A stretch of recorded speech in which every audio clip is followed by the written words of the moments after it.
Hey listeners, it's your host Dacia. You are about to hear my third chat with cellist Matt Haimovitz, and this time around we're talking about his recent project, Overtures to Bach. Matt loves Bach.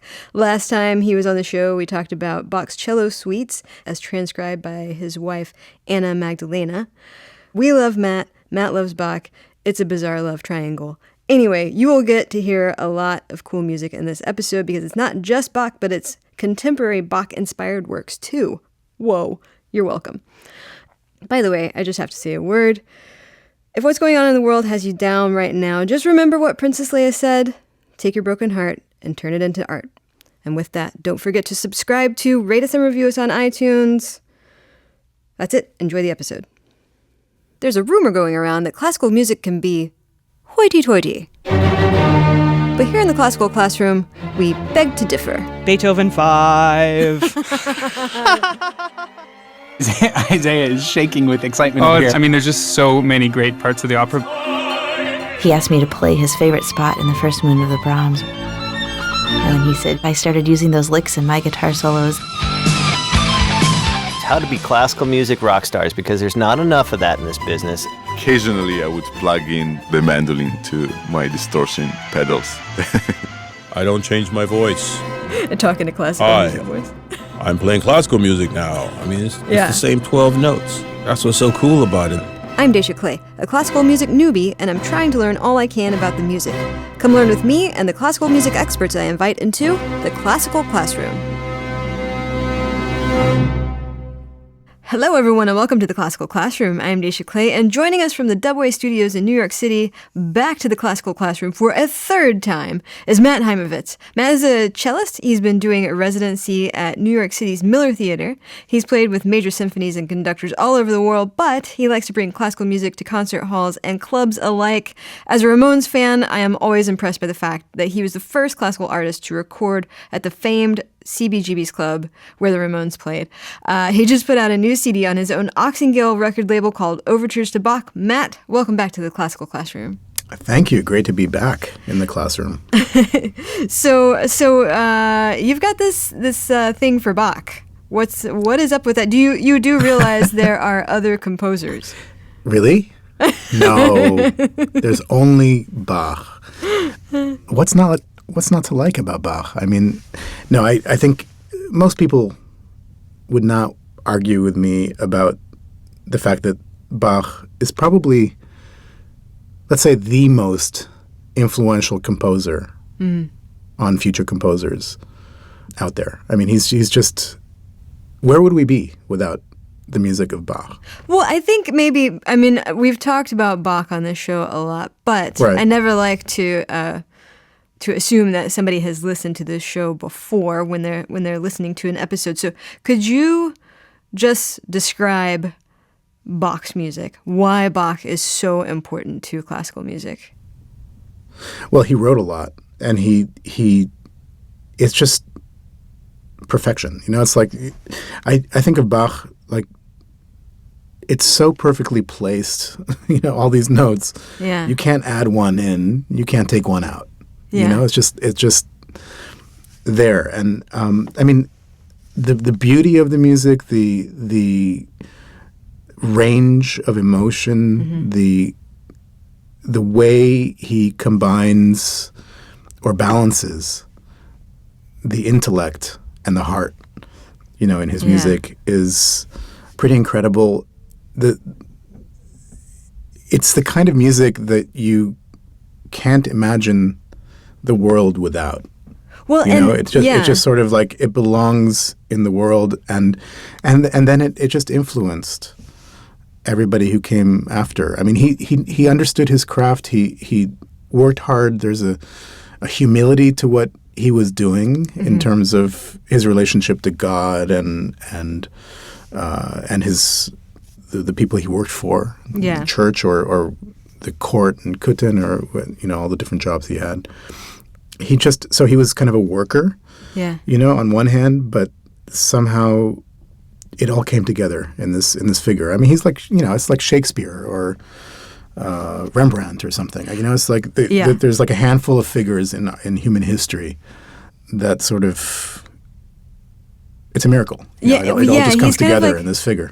I think of him as sort of like the composer, however you say that. Just sort of like, he was the first and essential and like prototype. There obviously were other people who came before him, but he was this person in which just kind of everything began to click and change, and from whom classical music as we know it today was like really born. Definitely, and he was also kind of a rock star of his time in the sense of like he was the greatest improviser of his time. So, and he played keyboard, he played organ, so he was a performer, composer. Mm-hmm.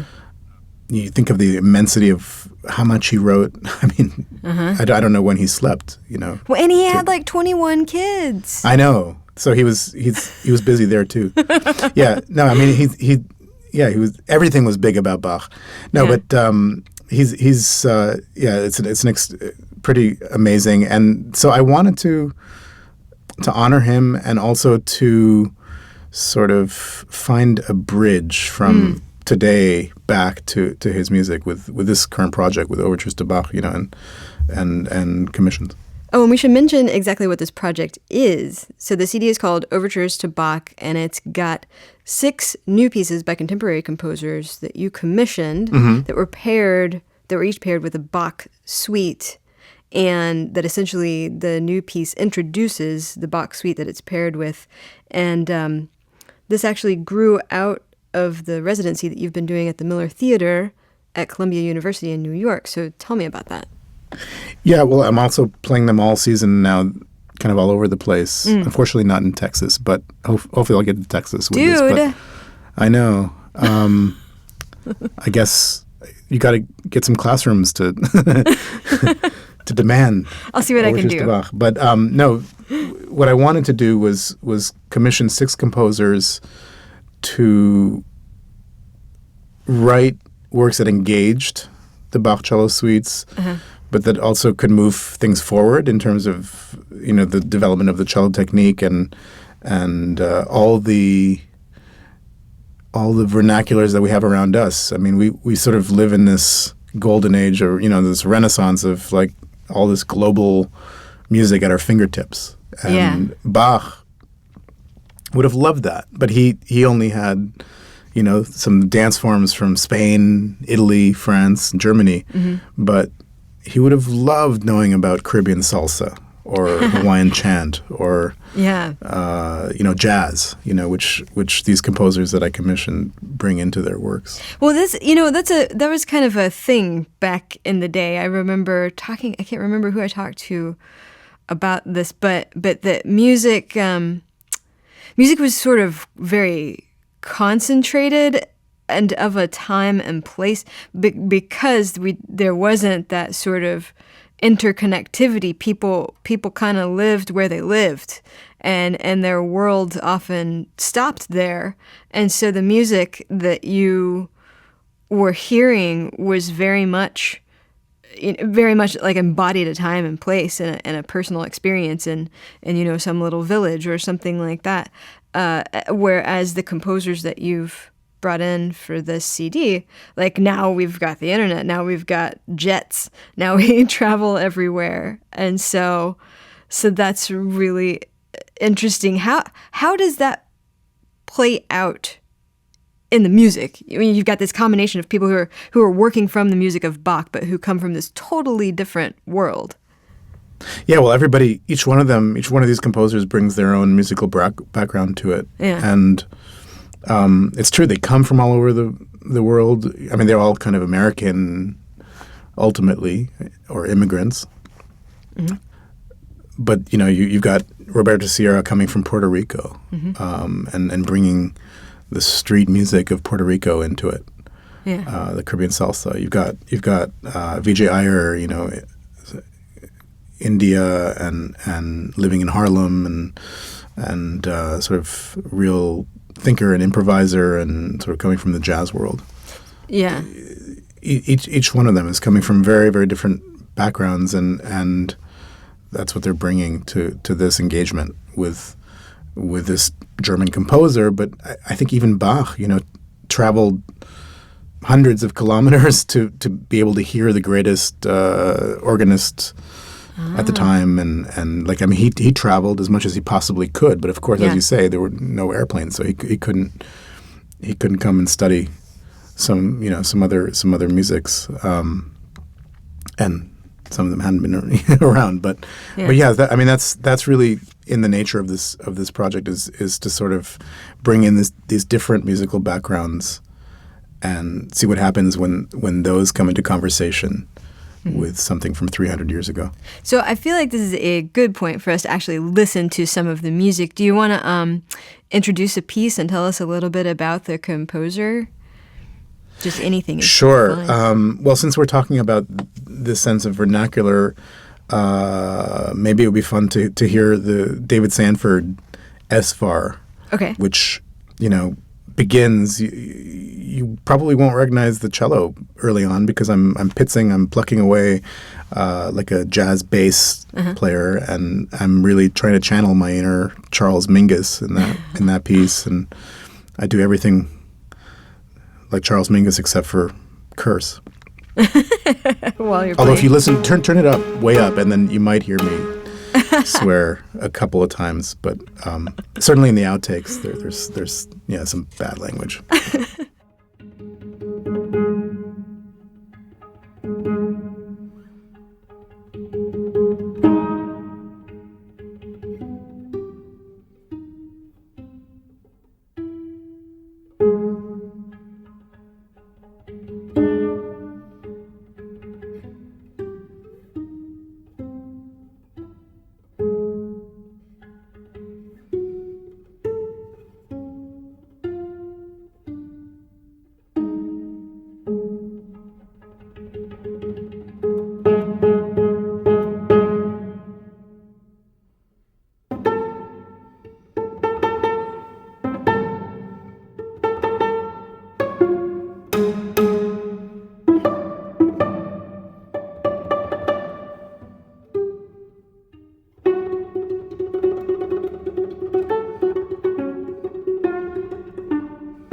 Are you just using your fingers there, or are you using a pick?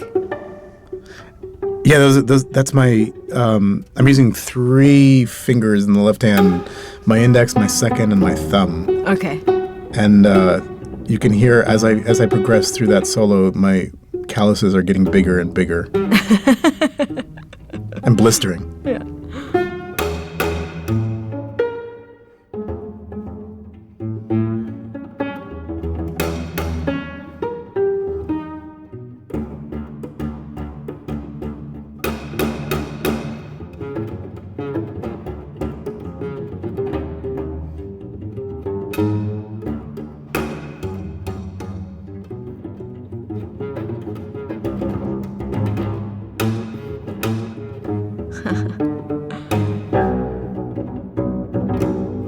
That's cool. So as we're listening to this, talk to me a little bit about the relationship between what we're hearing here and Bach's music. Can you point to how Bach's music influenced this piece as you're listening to it? Yeah, well, I mean, those first pitches that you heard, A flat. Mm-hmm. I mean, it's with a Bartok pitch, like this snappy kind of pluck. Uh-huh. David is very pitch oriented, so his brain is wired like Bach, uh-huh. And you can hear several voices happening at once, and like in Bach, and that A flat is like a very important note for the start of the fugue of the Fifth Suite, the Prelude and Fugue of that Fifth Suite. Nice. And actually, the cello is tuned like the Bach Fifth Suite, which is different than all the other suites. Mm-hmm. So in the Fifth Suite, it's scordatura. In other words, the A string comes down to a G, and this and what David goes even one step further and brings the C string down to a B natural. So you get this real leading tone sort of quality into the Bach when it's over. Cool. And so throughout here, he's really sort of wrestling with these pitches that are the basis of the Bach suite that follows. Nice.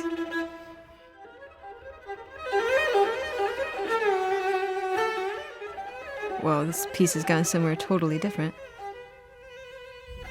Yeah, now I'm kind of a jazz saxophone wailing. No, I'm more Coltrane now than Mingus. Coltrane, Mingus, and Bach. Okay, so take us somewhere totally different on this CD. What else you got? Totally different. Yeah. How about some Philip Glass? Oh, yeah. Okay. I like a Philip Glass. Okay. So for those listeners who don't know much about Philip Glass, can you give them the lowdown?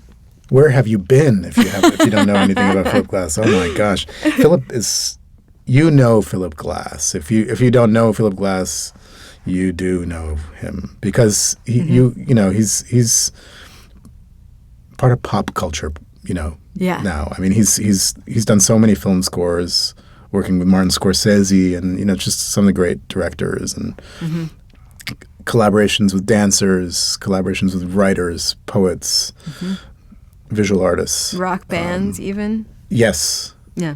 He influenced rock and roll. I mean, Leonard Cohen. He collaborated with Leonard Cohen. I mean, just incredible collaborations, and of course, his music is as recognizable today as Bach. Yeah. So he really establishes the tone of the album. He writes the overture to the first suite of Bach. Okay. All right. Let's hear it.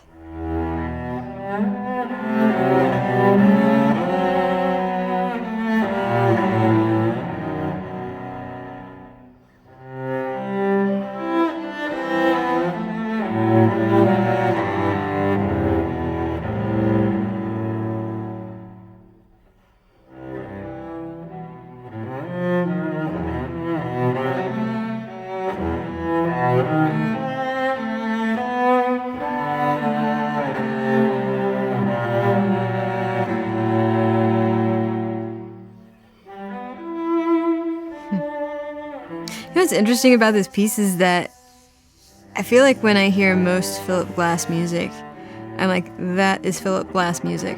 And I would not have done that with this piece. People don't realize that he's gotten into a very neo-romantic sort of style of writing now. And it's so you're right. It's not. I think sometimes people caricature, pigeonhole, Philip. Yeah. A certain minimalist school, but he's one of the most romantic men I know. I mean, this is a very romantic piece, and he describes it as writing a letter. Yeah, you can tell that Philip is a romantic. He's got those big sad eyes. Yeah, that is really cool. It's kind of interesting to be turned on to something not Philip Glassy that is Philip Glass. I have two more questions that I want to get to in our brief time that we have left, and the first is, how did you go about picking the composers that you commissioned? Well, each one is a little different. I mean, some I had previous relationships with. I mean, I knew them. Some I really had relationships with, like my wife. But yeah, Vijay Iyer I did not know. I just, thanks to Facebook, I messaged him. And he answered within an hour. That's awesome. He was really into the project. And Roberto Sierra, we met up at a symphony concert where I was playing a concerto, an Elgar concerto, I think, and he had a piece being played, and we got to know each other. And the more I knew, the more I thought he's perfect for this project. David Sanford, we met in a Korean restaurant in Massachusetts, between Amherst and Northampton. So I knew we were destined for great things together because he liked Korean food. And then anyway, the first piece that he wrote for me, Seventh Avenue Kaddish, David is African American, and I was surprised that he named this piece Kaddish, the Jewish prayer for the dead. Right. So I secretly think he's Jewish. He does too, actually. But is he an Allen Ginsberg fan, maybe? Oh yes. Oh yeah, big Allen Ginsberg fan, and so is Philip, for that matter.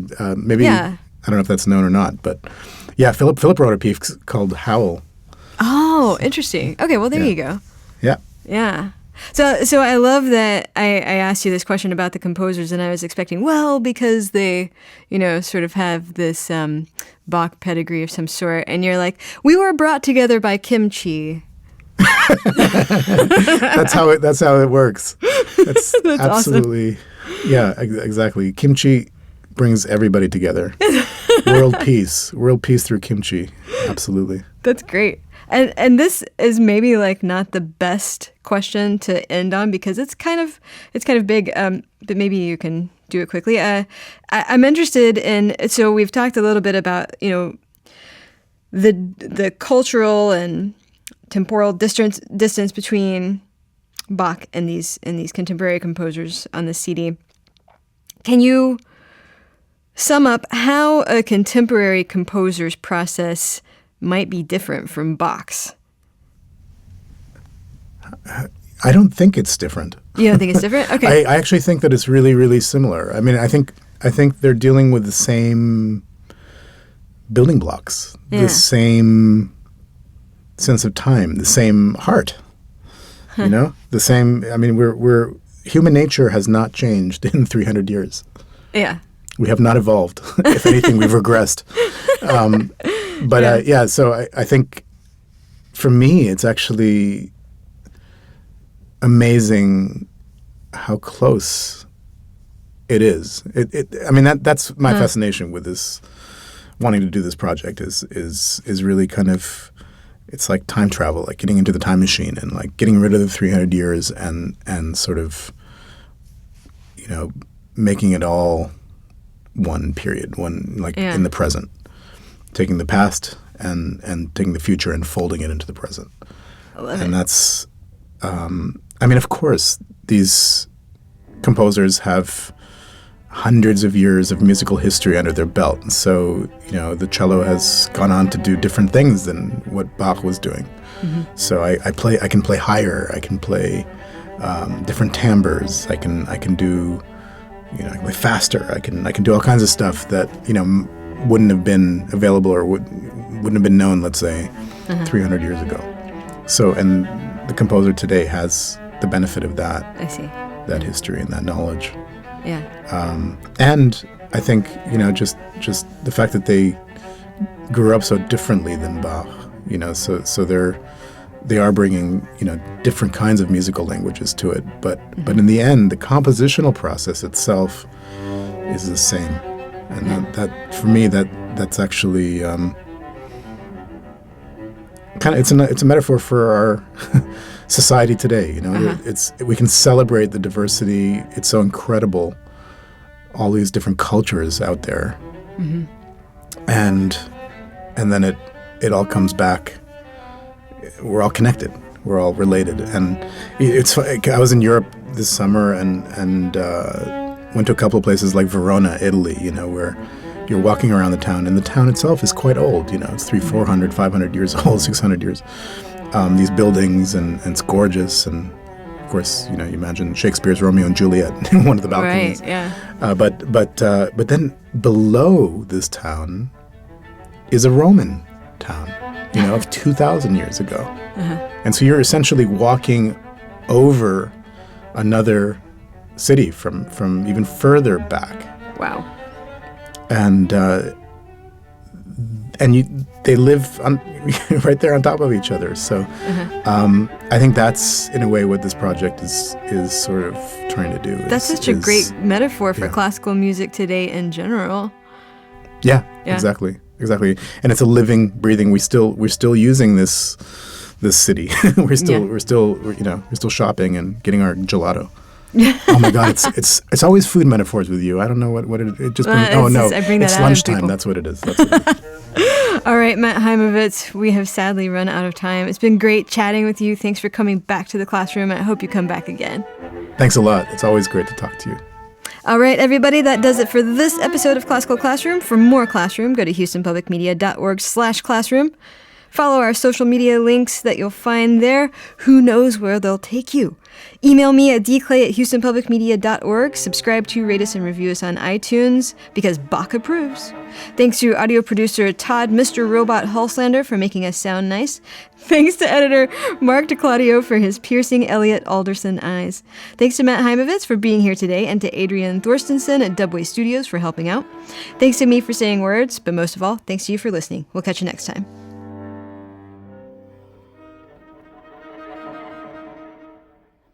If you've been listening to our show, you may have found, to your great surprise, that you are enjoying listening to classical music. And if that's the case, Houston Public Media has put out a great new classical music podcast called Encore Houston.